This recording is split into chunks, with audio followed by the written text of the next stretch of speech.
ABC News exclusive. Those two high school football players who blindsided a ref now suspended, facing calls for criminal charges, and they're right here on GMA after the latest on their case. This is the moment two football players appeared to intentionally target a referee, caught on camera under the Friday night lights of Texas high school football earlier this month.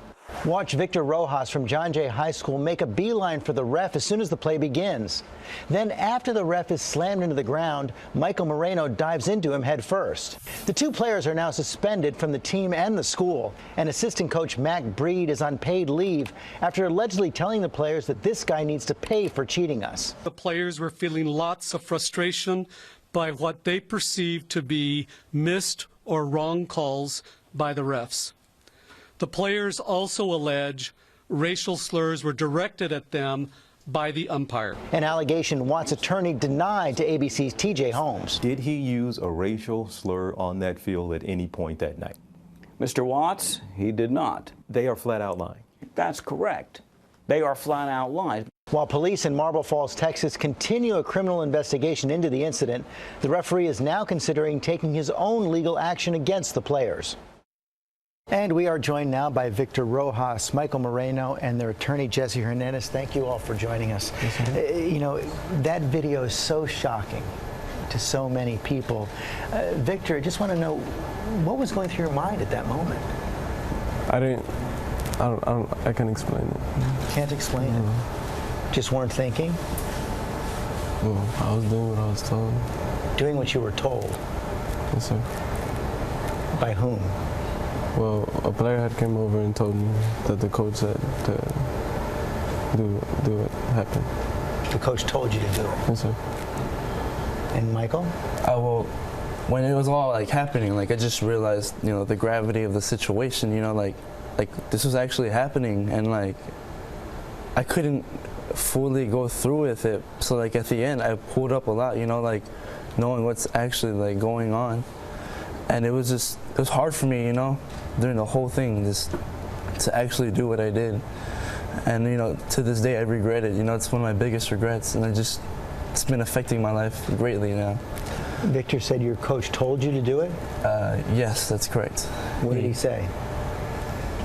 Well, before, I had got put into the game, or the previous safety that I was in, he had got injured, and while on the sideline, he pulled me and another player over, and he told us, and I quote, "You need to hit him." Another player said this, not the coach. No, the coach. The coach. He pulled me and another player and told us, you need to hit the ref. He needs to pay the price. For what? Just for everything that's been going on in the game. There was racial slurs being thrown at players from this referee. There was unjustified calls. It was just a lot that was going on. I guess his emotions got mixed into it, and he told us to do what we did. A lot of people would say, boy, the coach told you to do that, but you knew it was wrong, right? You put your trust into this, grown-up, a guardian, or your coach, who's been there since my sophomore, freshman year. And, I trust him, that he wants the best for me, and I just did what I was told. The referee, as you know, has said he didn't use any racial slurs. Did you hear the referee use any racial slurs? Yes, sir. He told one of my Hispanic friends, he told him, speak English, this is America.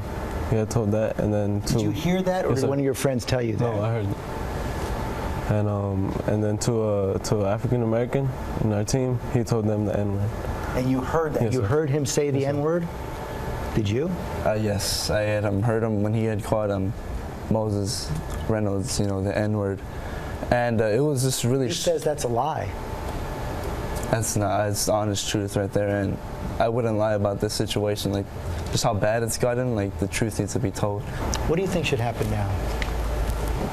You can't just do that because of something you were told. But, and I'm ready to face my consequences. I just ask that, I am greatly sorry for this, and I regret it greatly. And I just hope that people can change their minds about us, and that, lighten up our consequences. Up until this moment, you've had a pretty great record at school. You're in the Honor Society. Yes, sir. What more do you want people to know about you and what happened? Well, everyone sees me as this thug, or gangster. I did this because I'm a bad guy. Like, that's not who I am. Like, underneath the helmet and the pads, I'm really a great kid. Like, school is my first priority. I aspire to become an aerospace engineer. And if you could speak with the referee, Robert Watts, right now, what would you say to him? I would apologize for the mistake that I made. The boys now are still under investigation, both in the school district and even some have said possible criminal investigation. Where does it all stand right now? Right now, everything's still up in the air. The county attorney has not yet decided what type of charges, if any, are going to be filed. The school district is still waiting to have our hearing, but they also have the discretion to let these boys go back to school, and that's what we think's best. Michael has said he wants to pay the right consequences. What do you think is the appropriate punishment? I think they've paid the appropriate punishment already. They've suffered 3 days of suspension. They've been in alternative school for a week. They're excluded from playing football for the rest of the season. I think that's enough. They've apologized. They're sorry. They didn't mean to do this. I think they've been punished fairly enough. And if you could take back that moment? Of course. I'll take it And back. without a thought, I would. Thank you all very much. Thank you. And thank you, George.